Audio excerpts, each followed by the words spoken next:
এসে গেছো? এবার তাহলে চুপ করে বসো, আমি আমার ঝুলি থেকে গল্প বার করি। এক বণিকের দুই বউ ছিল।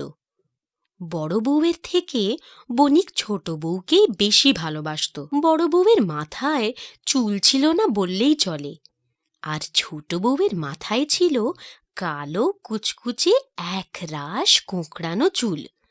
রূপের দেমাকে ছোট বউয়ের মাটিতে পাই পড়তো না। বলি শুনছ?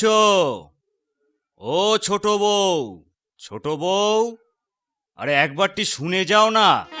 কি দরকার? আমাকে বলুন না। এ কি তুমি?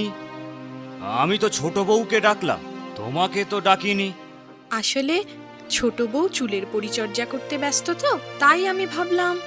হ্যাঁ, আমি তো রাত দিন রূপচর্চা নিয়েই ব্যস্ত। এমন ভাব দেখাও না দিদি, যেন সংসারের যাবতীয় কাজ তুমি একাই করো। এ কথা আমি কখন বললাম রে ছোট?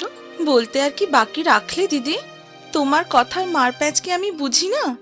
যেহেতু স্বামী আমায় বেশি ভালোবাসেন, তুমি সব সময় চাও তার কাছে আমায় খারাপ প্রতিপন্ন করতে। কি আজে বাজে কথা বলছিস ছোট?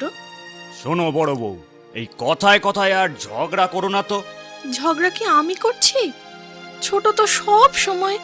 বাজে কথা না বাড়িয়ে কাজের কাজ করো। যাও, আমার জন্য পানটা সেজে আনো। না চাইলে তো আজকাল কিছুই পাওয়া যায় না। আরে হাঁ করে দাঁড়িয়ে রইলে কেন? যাও না। ছোট বউ, ও ছোট বউ, আরে কাছে এসো না, কথা আছে। এই আপনি কিছু বলেন না বলেই না বড় বউ এত। আহা, বাদ দাও না ওসব কথা। কাজের কথা শোনো। কাল ভোরে উঠে আমি শহরে যাব বাণিজ্য করতে। ফিরবো এই সপ্তাহখানেক পরে। বড় বউকে যেন আগে থেকে এসব কিছু জানিও না। কেন জানাবো না কেন? গতবার ওই অপয়া অনামুখ বড় বউয়ের মুখ দেখে বাণিজ্যে গিয়েছিলাম বলেই না লোকসান করে সর্বস্ব খুইয়ে খালি হাতে ফিরতে হয়েছিল।